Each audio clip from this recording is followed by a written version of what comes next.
열왕기 상하가 주는 메시지를 들어보도록 하지요. 열왕기 상하입니다. 말 그대로 왕들의 이야기입니다. 상하권으로 나누려 있으나 열왕기 상하는 사실은 한 권의 책이었습니다.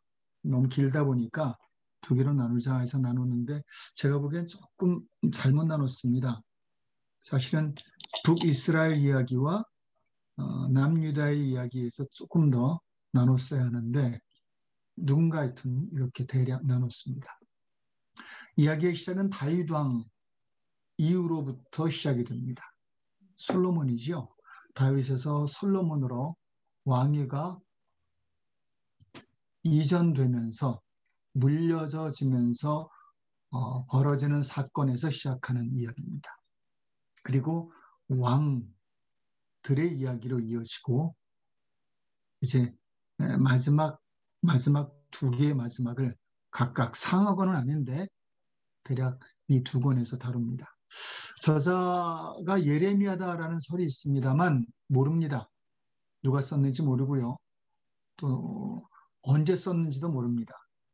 그닥 그렇게 자랑할 만한 내용이 아니긴 하나 아마도 여기저기 널려있는 사관들의 이야기를 모은 것 아닌가라는 추측을 합니다. 중요한 건 우리에게 지금도 남아있다는 거죠. 열왕기 상하는 왼쪽에 보면 그 유대 왕 20명의 이야기와 오른쪽에 보면 북이스라엘의 왕 19명 혹은 뭐 20명이라고도 합니다. 예, 이야기입니다. 이곳에서 빨간색은 아주 못된 왕, 그리고 까만색은 그럭저럭 못된 왕, 그리고 파란색만이 괜찮은 왕으로 구분됩니다. 대략 보면 어느 쪽 비율이 많은지 아시겠죠? 일단 북이스라엘은 뭔가 좀 좋은 왕도 있고 나쁜 왕도 있을 법한데 그러지가 않아요. 그리고 북이스라엘의 그 위에서 두 번째쯤 보면 오른쪽입니다. 새카만 왕들이요. 아합이 있지요. 저 사람을 주목해 보셔야 합니다. 저 사람 이야기예요. 결국은. 그리고 이쪽으로 넘어오면 열왕기하 후편에 있는 이야기인데 18장에서 마지막 장 25장까지 있는 이야기인데 그냥 숨차게 달려갑니다. 이러이러이러한 왕이 있었다라는 이야기를 다루고 있지요. 그중에서 좀 주목해 볼 사람들이 히스기야 뭐라든지 혹은 요시야 맨 아래줄에 있는 그 정도 왕을 좀 주목해 보시면 됩니다. 그래도 남유다는 나쁜 왕이 많았으나 좀 괜찮은 왕이 한 8명 정도가 되죠. 하지만 북이스라엘은 좋은 왕이 하나도 없습니다. 이 이야기입니다. 이 이야기가 바로 왕 40명 정도의 이야기, 그래서 열왕의 이야기입니다. 저장 목적이 있죠. 보통은 이렇게 생각합니다. 사관의 기록으로 아마도 단순한 왕의 역사를 기록한 거다. 근데 그렇지만 않습니다. 두 번째, 아니다. 선지자 그중에서도 엘리야와 엘리사를 중점적으로 한 기록이다. 라는 주장이 있습니다.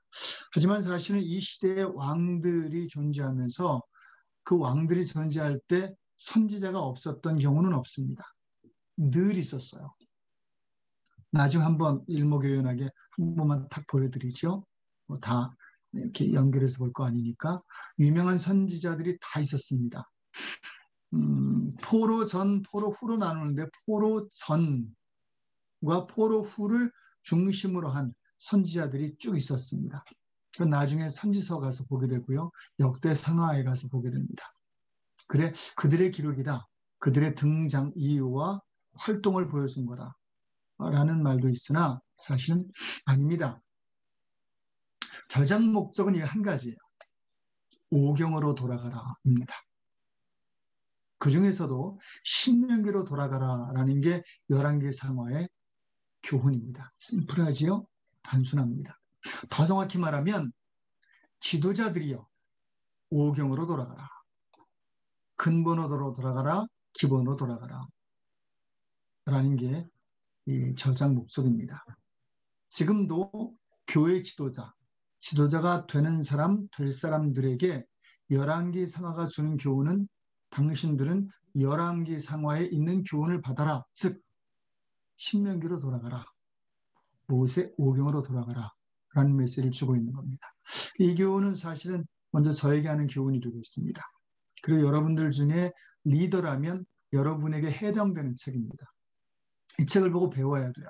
그리고 이 책을 보고 하나님이 나에게 뭘 요구하시는구나를 알아채셔야 합니다. 그걸 저는 이렇게 정리했으나 각각 다른 말로 알아들을 수도 있습니다. 여러 말로 알아들을 수도 있어요. 그것을 한번 차근차근 필요한 것만 골라서 여러분과 함께 나눠보도록 하죠. 자, 열왕기 상하 길지요.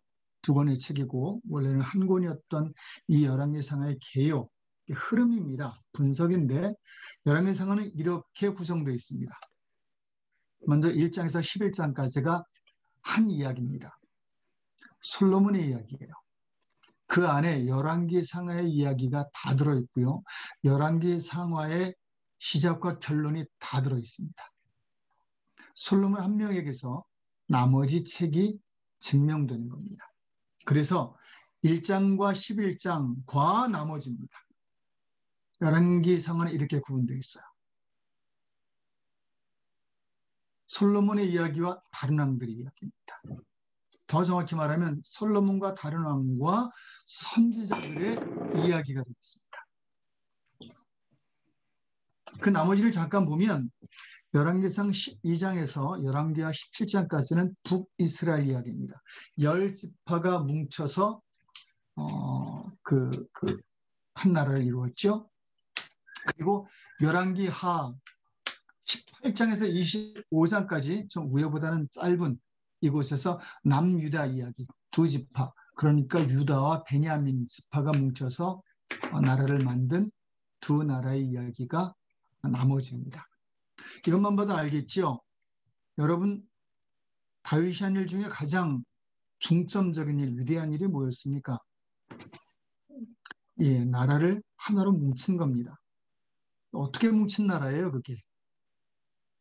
다윗이 죽을 힘을 다해서 죽을 고비를 몇 번이나 넘기면서 만든 나라가 바로 통일왕국이었거든요. 그런데 그 나라가 얼마 가지 않아, 즉 아들 솔로몬 때를 지나면서 바로 분열이 되어버려요. 그 분열의 이유가 이제 나오긴 하는데 역시 주제를 계속 생각해야 합니다. 신명기로 돌아가지 않았기 때문입니다. 자, 이게 열왕기 상하의 개요 되겠습니다. 한눈에 보이시죠? 이제 누군가 열왕기 상하가 뭐야? 그러면 1장에서 11장과 나머지 장으로 구성된 왕들에 대한 이야기인데 그 교훈은 지도자라면 신명기로 돌아가야 돼. 하지만 돌아가지 않으므로 이렇게 된 이야기야 라고 말할 수 있으셔야 합니다. 열왕기 상하. 생각보다 간단한 책인데 핵심 내용을 좀 보도록 하죠. 먼저 1장에서 11장입니다. 주목해 보셔야 하는데 솔로몬에서 시작됩니다. 그 왕이 될 게 아니었는데 여튼 많은 정치력 그리고 그 어머니의 정치력 등등이 다 포함되면서 왕이 되지요. 그런데 이 이스라엘이 망해버립니다. 솔로몬에서 시작된 이스라엘은 결국 망해요. 어떻게 망하냐면 북이스라엘은 베가 왕인데 18대 왕입니다. 이때 아수르에게 망합니다. 계속 침략을 받아요. 매번 침략을 받다가 완전히 망한 때가 이때입니다. 그리고 남유다는 시드기야 왕, 20번째 왕인데 20대 때 왕 때 바벨론에게 멸망하는데 이때 바벨론 왕이 누구였는지 아십니까? 맞춰보세요. 누굴까요? 느부갓네살 왕이었습니다. 좀 성경의 역대기가 연결되시죠? 이때 다니엘이 잡혀가는 일이 생기죠. 하지만 나중에 남유다는 다시 살아남습니다. 그 이유는 여러분들이 이미 보신 그림에 있지요. 자, 그러면 정말 어렵게 세워진 통일왕국이 두 개로 나누었다가 왜 급기야 망하느냐. 정확히 말하면 한 200년경쯤 되어서 솔로몬 때부터 망해버리는데 망한 이유가 있습니다. 망한 이유는 먼저 함께 보시죠. 1장에서 11장. 시작은 되게 좋았습니다. 물론 1장, 2장에서 솔로몬이 등극하는데 좀 숙청은 해요. 자기의 좀 왕권을 강화하려고 여러분들이 너무 솔로몬을 좋게 보시는데 오늘 좀 솔로몬에 대한 진면목을 좀 보게 될 겁니다. 그를 존경할 것과 또한 그의 업적을 인정해 줄 것과 그러지 않은 부분은 정확히 저희가 볼 수 있어야 하거든요. 마냥 좋지만은 않아요. 그리고 끝이 좋아야 하는데 또 그게 좋지 않았던 왕입니다. 등극을 하는데 등극하면서 많은 피를 봅니다. 정치가 그런가 봐요. 자기가 자리를 굳건히 하려면 남을 좀 밟아야 되는 것 같습니다. 그리고 이런 정치가 세상을 지배하는데 이런 정치의 모습이 교회까지 들어오면 안 되거든요. 근데 교회도 이런 정치력이 있어서 문제입니다. 솔로몬이 여튼 그리 등극을 하고 나서 어느 땐가 정신을 차립니다. 그 이유는 뭔지 모르겠어요.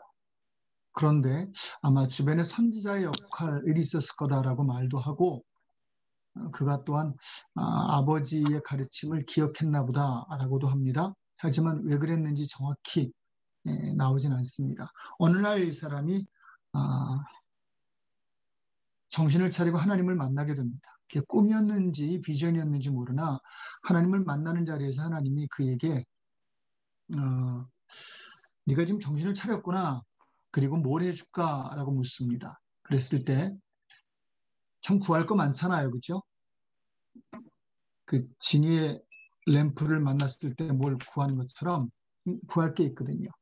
우리 뻔히 뭘 구할지 이렇게 딱 기억되는 거, 생각나는 거 있지 않습니까? 그걸 구할 수 있었어요. 그런데 그가 구한 건 정말 놀라운 거였습니다.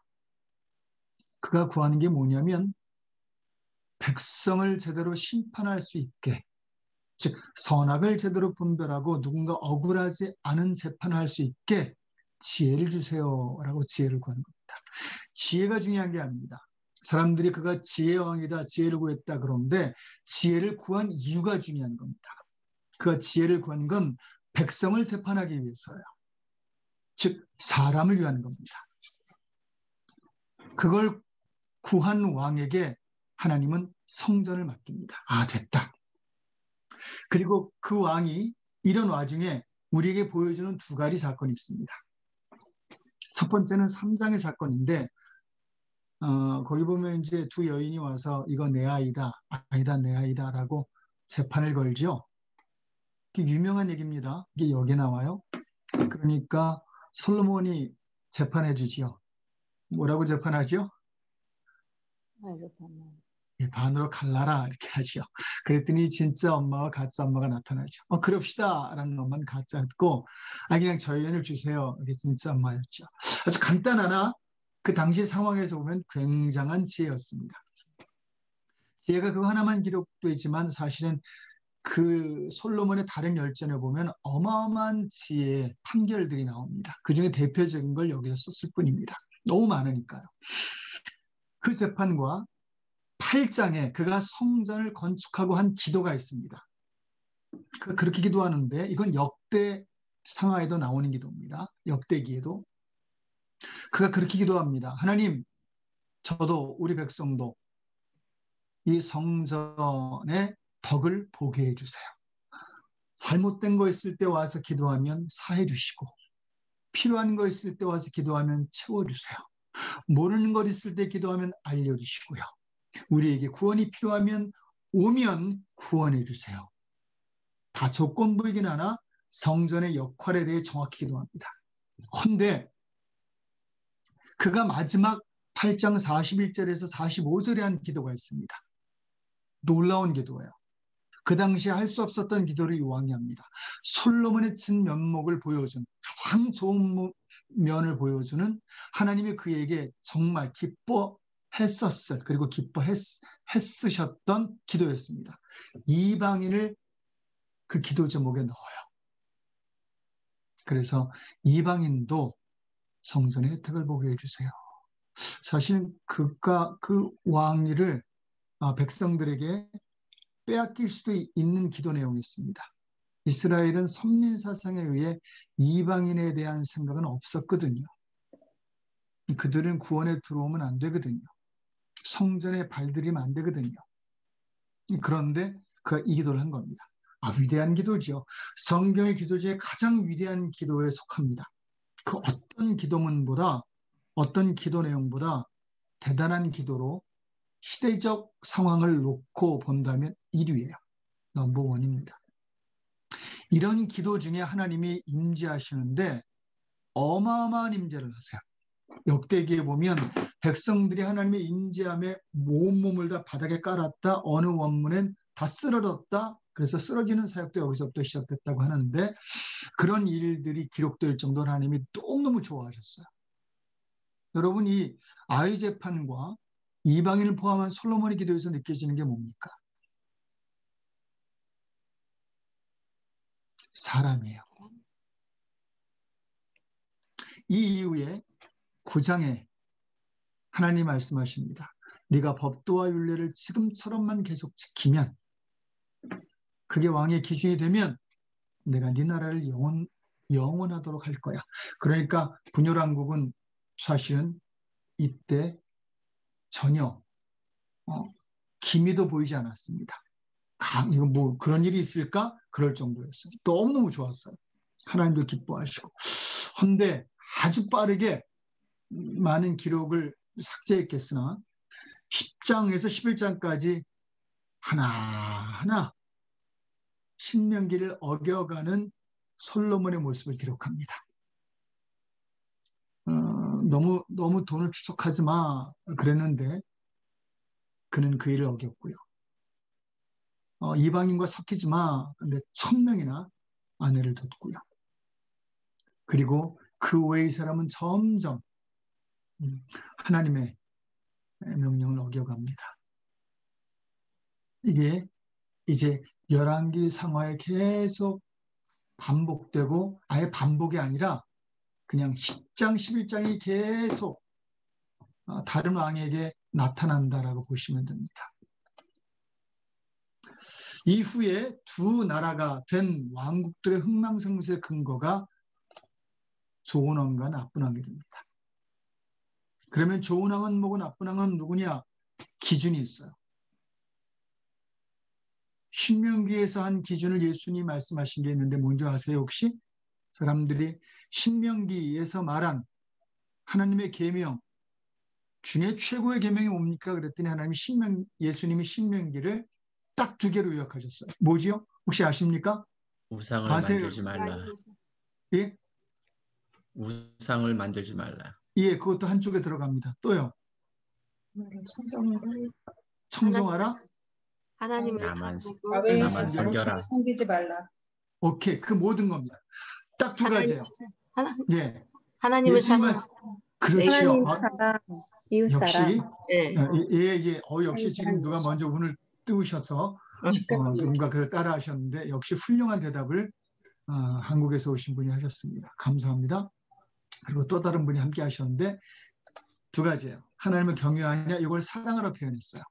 마음과 뜻과 정성, 네 온몸 인생 다해서 너 하나님과 관계해. 하나님의 말을 들어. 그리고 하나님을 믿어. 거기에는 네가 우상을 섬기는 건 아니지. 다른 것에 기대하면 안 돼. 하나님의 뜻에 의해 하나님 뜻대로 살아야지 다른 뜻을 이루려고 세우고 섬기면 안 되지. 우상에 대한 이야기예요. 2번째는 네가 사람을 사랑해. 이것은 하나님 뜻의 가장 중요한 줄기야 말씀하세요. 여러분 십계명도 이 2가지예요. 하나님 예배하냐? 사랑으로 예배하냐? 2번째 사람 사랑하냐? 사람 사랑함으로 대하느냐? 2가지예요. 이 2가지 기준이 좋은 왕과 나쁜 왕의 기준이에요. 이것에 대한 열왕기 상하는 대표적인 이야기를 12장에서 열왕기하 17장까지 이세벨과 아합인데 사실은, 하지만 이세벨이에요. 이세벨과 엘리야의 이야기와 좀 약간 적은 부분이나 굉장히 엘리야보다 많은 일을 하셨어요. 엘리사와 왕들의 이야기로 우리에게 묻습니다. 그리고 증명해 줍니다. 이 대표적인 이야기예요. 다른 왕들은 다 여기에 속하는 거고요. 사실 이세벨을 중심해서 이 일이 점점 더 다른 사람에게 전파가 됩니다. 이제 전염된다 그러는데 그 이야기를 좀 더 해보죠. 이세벨이 어떤 여인인지 혹시 아십니까? 제가 이렇게 한눈에 보도록 해드렸는데 이세벨에 대해서 말씀해 보시죠. 어떤 여인입니까? 아합에게 시집 온 여인인데 어느 동네 처녀인지 아십니까? 예, 보면 예, 계속 얘기해 보세요. 이세벨이요? 그 하나님이 그 소돔과 고모라와 함께 꼭 드는 멸망한 하나님께 크게 대적했던 그 나라 둘을 드는데 그 중에 하나예요. 시돈입니다. 시돈이 여러분 어느 곳인 줄 아십니까? 레바논이라는 곳이고요. 그리고 지금으로는 그 나라의 명을 페니키아라고 지칭합니다. 들어보셨나요? 페니키아? 굉장한 나라입니다. 그 나라는요, 유일하게 군사가 없는 나라였어요. 왜냐하면 사람들이 거길 절대 쳐들어가지 않아요. 오히려 그 나라에게 많은 것을 배우고 또 많은 것을 얻으려 하죠. 굉장한 부가 있는 나라였고요. 여기 보면 배가 있는데 그 당시에 그 배를 그린 겁니다. 요 밑에 보면 그림인데 여러분 사진 때문에 보이지 않는데 오른쪽 아래에 보면 이 사람들이 화살표들이 그 당시에 무역했던 배를 타고 무역했던 그런 그 무역 노선이에요. 어마어마한 무역을 한 나라입니다. 지금의 무역보다 엄청난 무역을 했다. 무역의 근거가 됐던 사람들이고요. 자신은 글자가 다른 데서 왔다 그러는데 여기서 왔다 그래요. 여기서 시작이 됐답니다. 거기서 시작된 게 그리스로 전파되면서 지금의 이제 우리까지 오게 된 거죠. 심지어 솔로몬 성전을 지을 때 중요 부분들을 이 사람들이 와서 지었습니다. 근데 솔로몬이 그러지 말았어야 돼요. 근데 이 사람들을 의존하게 됩니다. 그때부터 거래를 하기 시작하거든요. 이걸 하나님이 싫어하셨어요. 그리고 이때 거래된 게 아직 정치적인 거래로 아합과 이세벨이 정치적인 결합을 하게 됩니다. 이외에도 이들은 어마어마한 일을 했는데 이집트의 피라밋도 이들이 가서 지었다는 설이 있습니다. 천문학에서 도로, 건물, 어마어마한 지금의 모든 그 건축학의 근거까지 이들이 만들었다는 게 역사학자들의 이야기입니다. 이들은 뭐 금으로 그 침상을 만들어서 누울 정도였다 그래요. 딱딱할 텐데. 그런데 이들이 섬긴 우상이 있어요. 그 우상이 바로 소로 만든 몰렉이라는 우상입니다. 그런데 이 우상은요, 어린아이만 받아요. 2살 이하의 어린아이를 바치면 그게 최고의 제물이었고요. 그 아이들을 불태워서 그 아이들의 불태운 재를 항아리에 넣어서 각 집에 부적으로 팔았습니다. 이게 그때 만들어진 항아리들입니다. 여러분 이 항아리들이 어디서 발견된 항아리인 줄 아세요? 예전 우리 수련회 때 했던 기억나는데 기억나시는지 모르겠습니다. 어디서 발견된 줄 아세요? 이 항아리, 바로 이 사진에 있는 이 안에 DNA가 2살 이하 된 아이들의 불탄 DNA들이 다 있어요. 요거 북이스라엘과 남유다 중에 남유다에서 발견된 것들입니다. 그것도 한 3집에서 몇십 개가 발견됐대요. 거기 공장이었는지 아니면 한 집에 그렇게 몰아놨는지 모르나 이렇게 자기의 부함을 위해 내 아이가 공부 잘하기 위해 출세하기 위해 그리고 사회적 입지가 견고하기 위해 정치적 입지를 위해 등등을 위해 이런 것들을 사다 방마다 놨다는 거죠.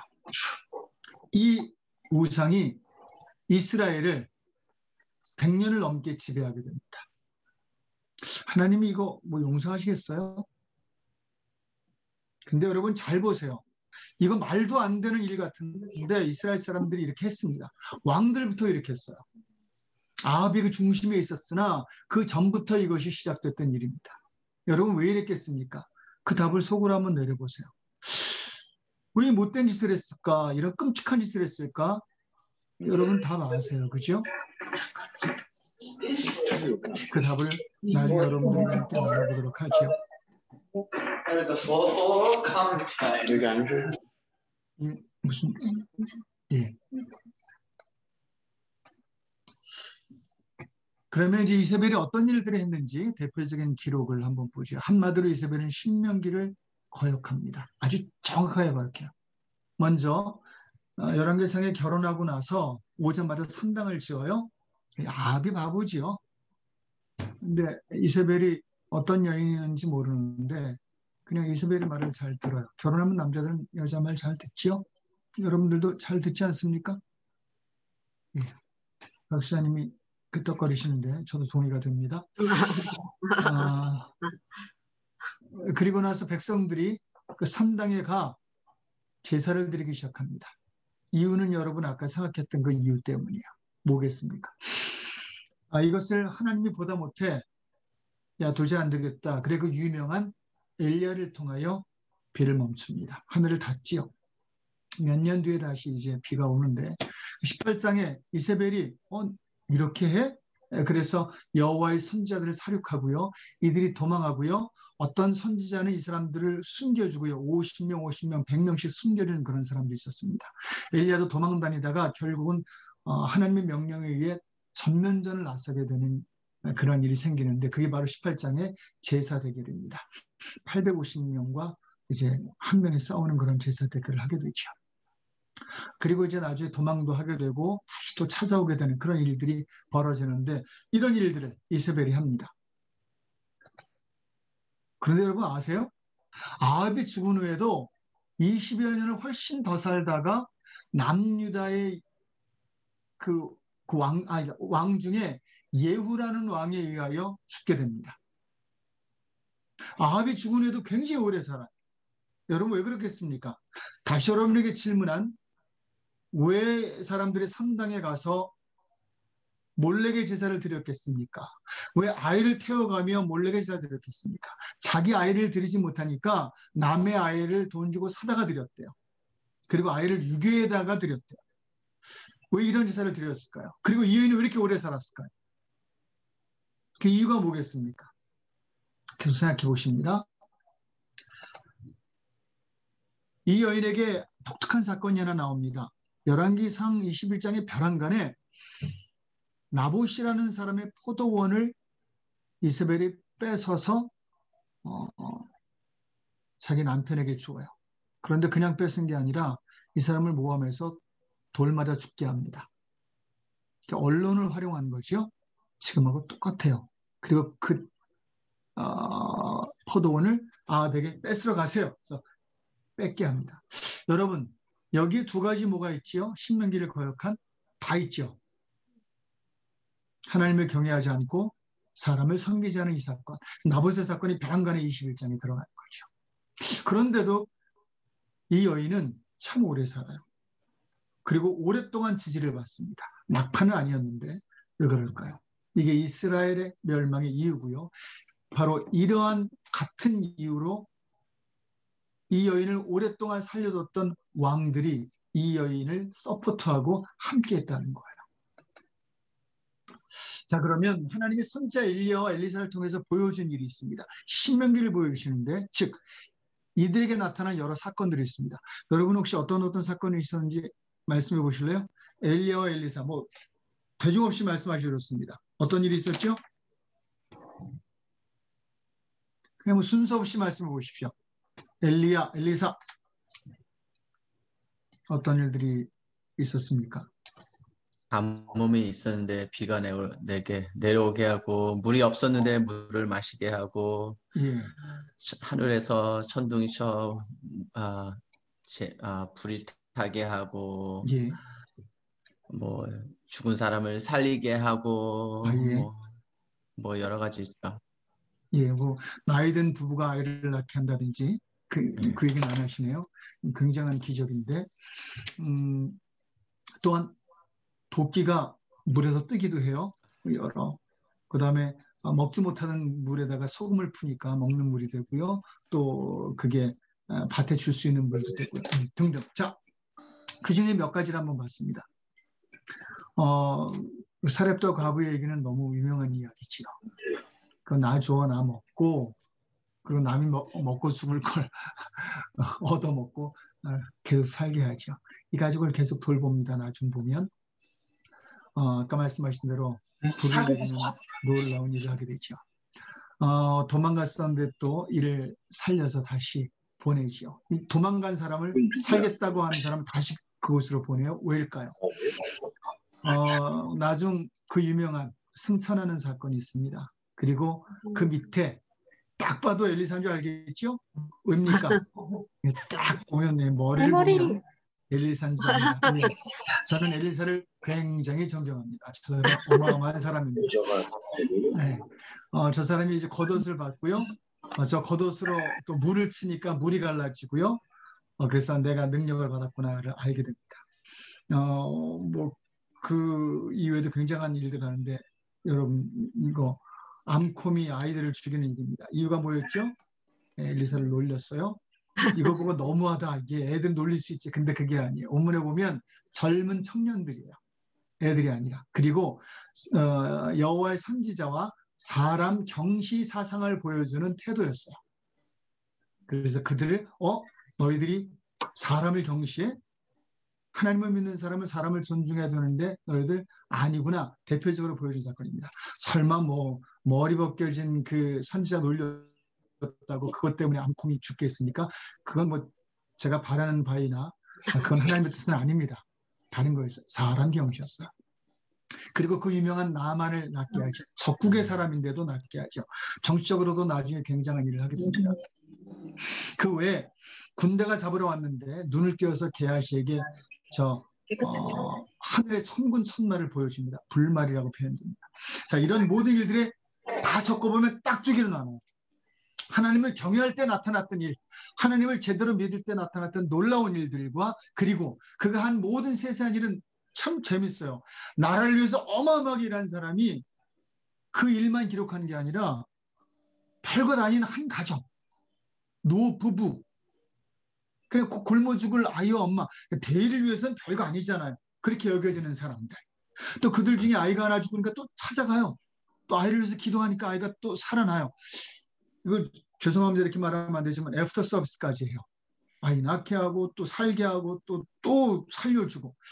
왜 이런 일을 기록했을까? 그리고 왜 나봇의 사건을 별하게 기록했을까? 별거 아닌 한 가지 일이잖아요. 한 가지 악행, 몇 가지 작은 선행들. 그런데 보여주는 거죠. 하나님을 경외하느냐? 사람을 사랑하느냐? 기독교인에게 보여주는 대표적인 모습이며 질문이에요. 맞으면 하나님은 두 가지를 물으신대요. 나 믿었느냐? 사람에게 잘했느냐? 여러분 맞으면 하나 물으실 거예요. 너는 믿음을 위해서 뭘 했느냐? 진짜 어떤 경우에 손해를 보더라도 날 믿었느냐? 널 잡으러 온 군대가 있는데 무릎 꿇지 않았느냐? 손해를 볼 것 같은데 손해를 보면서라도 넌 나를, 네 신앙을 지켰느냐? 날 믿는다고 자랑스럽게 말했느냐? 행동했느냐? 너는 네 욕심과 네 부와 네 잘됨을 위해서 우상을 섬기지 않았느냐? 날 우상처럼 섬기지 않았느냐? 하나님 물으실 거예요. 그리고 두 번째, 소자에게 대하여 너는 뭘 했느냐? 네가 열심히 살았는데 그것 때문에 혹시 너 때문에 네가 도와야 할 한 사람이 도움을 받지 못하고 혹시 어려움을 겪은 건 없는가? 하나님은 이 두 가지를 물으실 거예요. 하나님은 신명기의 이 질문으로 지금도 우리에게 교훈하시고 물으시고 마지막 날도 물으실 겁니다. 북이스라엘과 남유다가 갈라진 이유도 이것 때문이요. 북이스라엘과 남유다가 결국 망하게 된 것도 이 두 가지 계명을 어겨서요. 지금 우리 사는 우리 삶에 우리를 포함해 이 두 개의 계명이 지켜지느냐 지켜지지 않느냐 점검하셔야 합니다. 하나님은 엘리야와 엘리사를 통해서 그 어마어마한 나라를 살리고 막 백성을 구원했던 전쟁을 주도했고 왕의 어떤 세력들을 꺾었던 이런 일을 하게 했던 이들에게 소소하게 정말 서민, 별것 아닌 없는 사람, 뭐 안 돌봐도 할 수 없는 바쁜 생활 속에 그냥 지나갈 만한 그런 사람들에 대한 돌봄을 기록하셨어요. 이 기록이 얼마나 많은지 몰라요. 여러분, 교훈 받아야 합니다.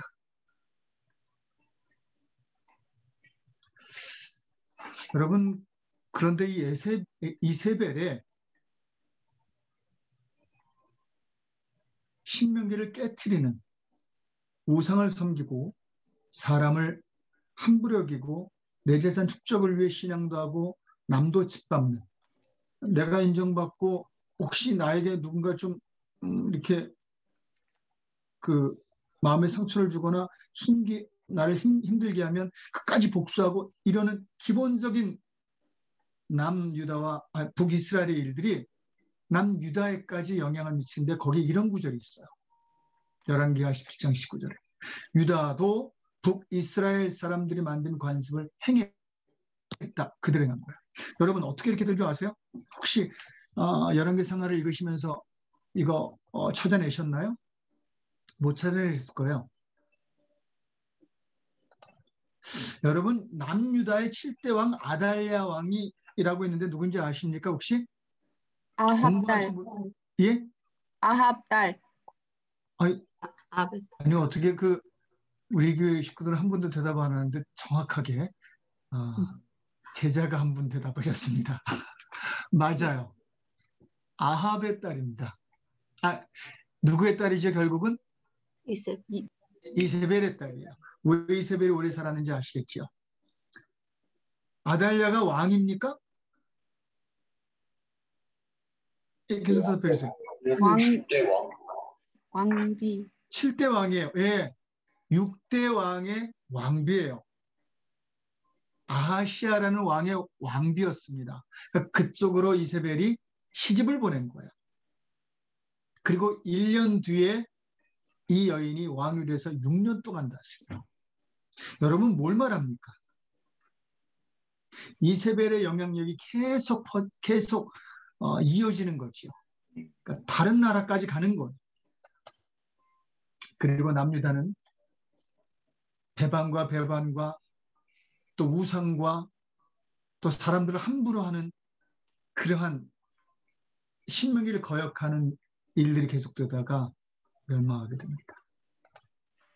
선지자는 늘 있었어요. 아까 보여드린다 그랬죠?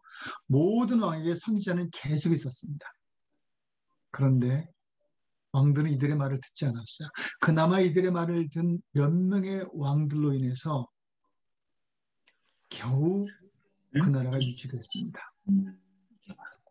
그러면 이제 결론입니다. 여러분 왜 우상 섬기면 안 되는 거 알면서도 다른 사람을 사랑하고 섬겨야 되는 것도 알면서도 왜 이세벨을 따랐을까요? 여러분 왜 따랐을까요? 아까 그 질문에 대한 답을 해보시죠. 왜 열왕들은 이세벨을 따랐을까요? 왜 백성들은 이세벨을 따랐을까요? 욕심 또요. 계속이요.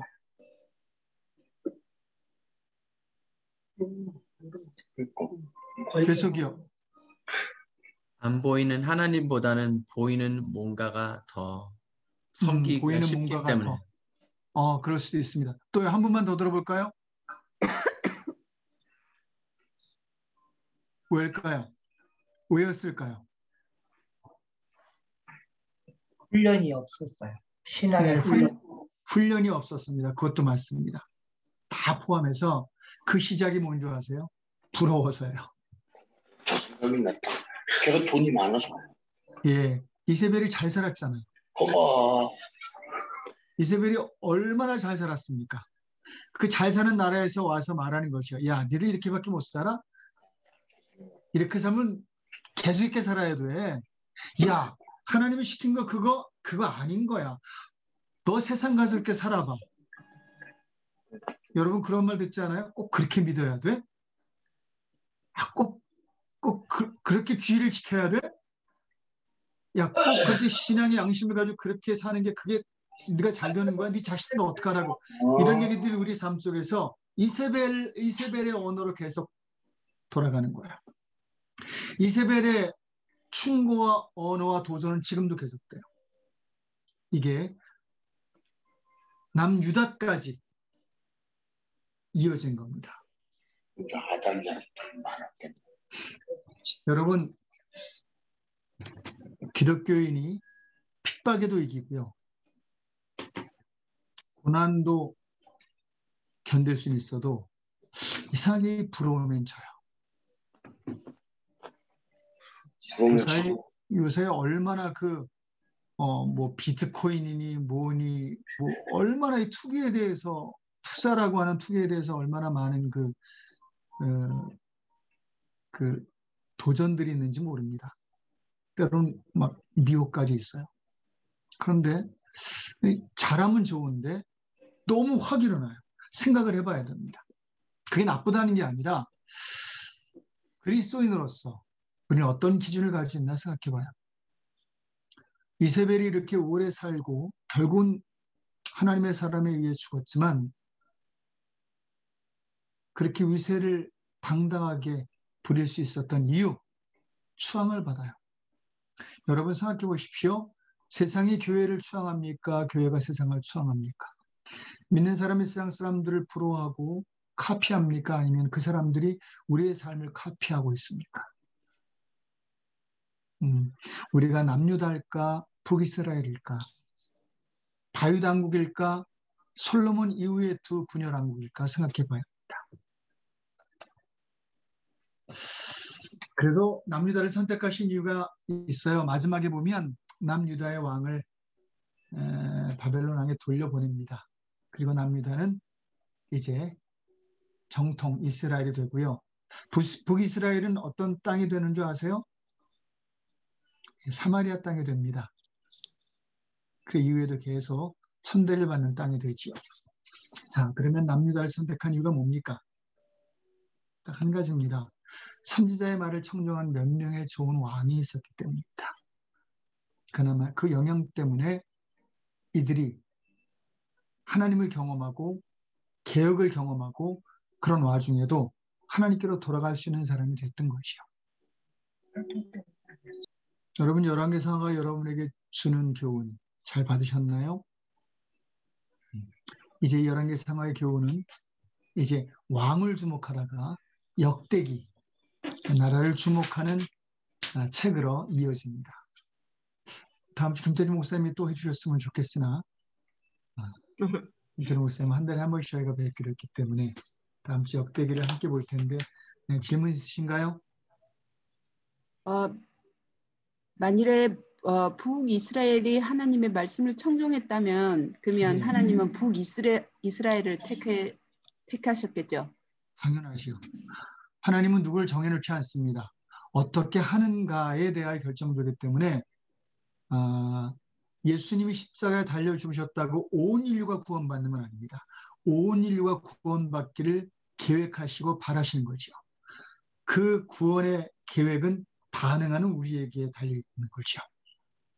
그러면 예정하셨다 이런 거하고는 좀 다른 쪽인가요? 그 예정에 대해서는 이제 다른 걸 살펴봐야 되나? 사실 성경에서 예정됐다라는 건 구원이나 역사를 예정한 게 아니라 이런 사람을 일꾼으로 세우겠다라는 포지션에 대한 예정이 거의 대부분입니다. 그래서 사실은 미래에 대한 계획의 예정은 하나님이 하지 않고요. 하나님이 선지자를 통해서 선지자를 나중에 보시면 아시겠지만 예언하셨을 때는 그 예언은 이렇게 하면 이렇게 될 거다라는 예언이었어요. 예언 맞죠? 될 거다가 미래 거니까. 이렇게 안 하면 이렇게 안 될 거다. 이렇게 안 하면 저렇게 되고 이렇게 하면 이렇게 될 거다라는 미래에 대한 두 가지 방향의 예언을 예언이라고 했지.